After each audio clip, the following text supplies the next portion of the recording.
Hello and welcome. Glad to have you here. Today we're going to look into memory, another one of our mental faculties. And let's start by saying that there is no such thing as a good or a bad memory.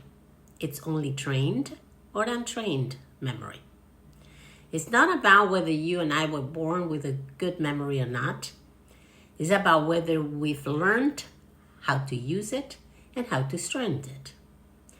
See, memory is a mental muscle, like a physical muscle. It strengthens only with intentional use. And just like we wouldn't say that someone has bad biceps, we shouldn't label memory as good or bad either. It is just underdeveloped or untrained. So let's see, how can we improve our memory? And there's several tools. There is a couple of them that I use and I like. One is association. The other one is visualization. Storytelling is very good also, especially with children. One powerful way to strengthen our memory and make it work for us is through association. Bob Proctor used to call it ridiculous association because he said the crazier, the better.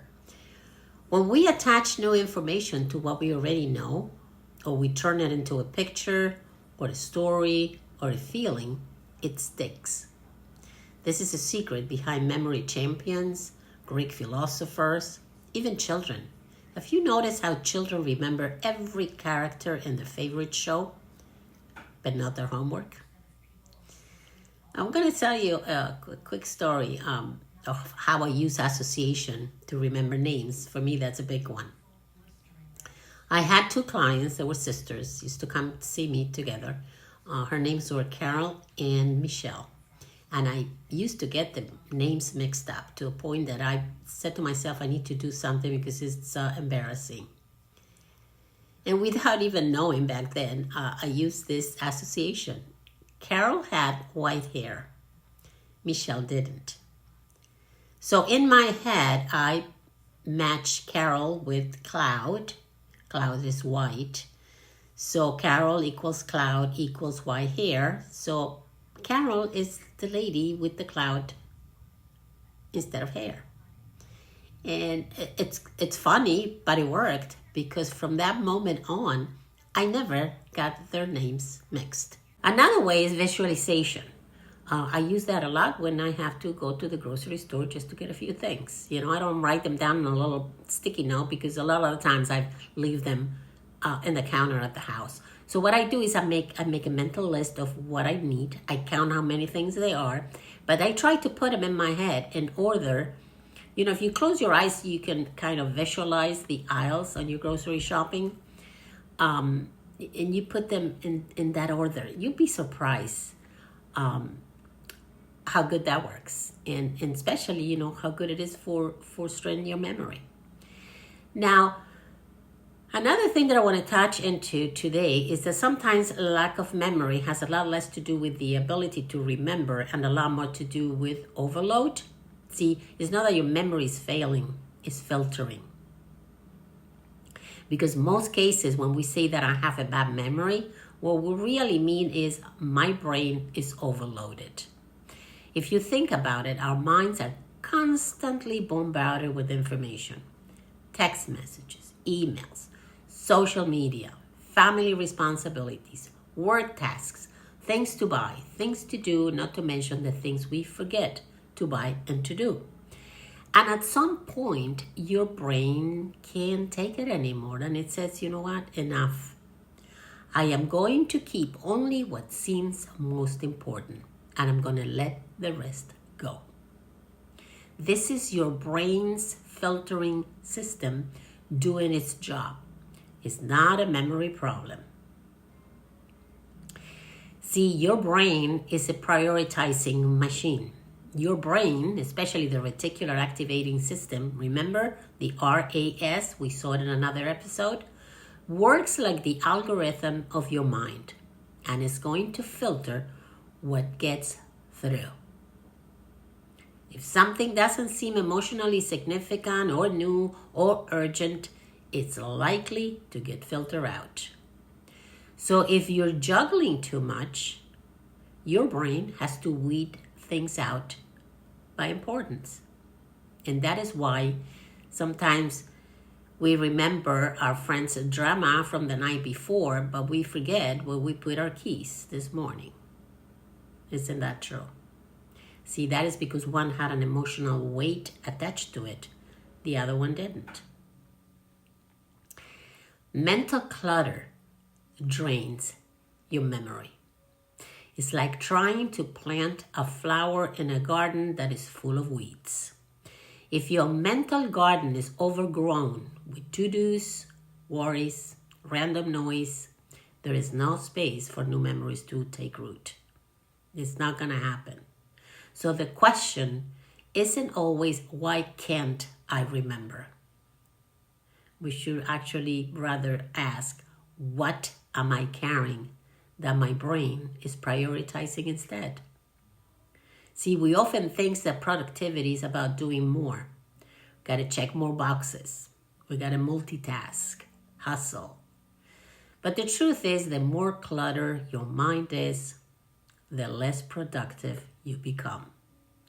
Mental overload steals your focus and your energy. Your brain has a bandwidth limit. And just like your phone or your computer slows down when too many apps are open, well, your brain slows down when you have too many thoughts, too many decisions, too many responsibilities running in the background. This leads to forgetting things, making mistakes, having difficulty in concentrating, and feeling exhausted even when we haven't physically done much. It's not laziness. It's cognitive fatigue. So every time we switch, even if it's just for a second to check that quick text that came through, you're draining brain power and you're losing momentum. Mental overload leads to decision fatigue. And I have to say that probably all of us in today's life suffer from that. Because the more decisions the brain has to make in a day, from what am I going to wear to what should I eat to should I reply this email or text now or later, the more our focus and willpower get depleted. And that is why at the end of the day, even a simple choice like what am I going to eat feels like so overwhelming. We can't handle it.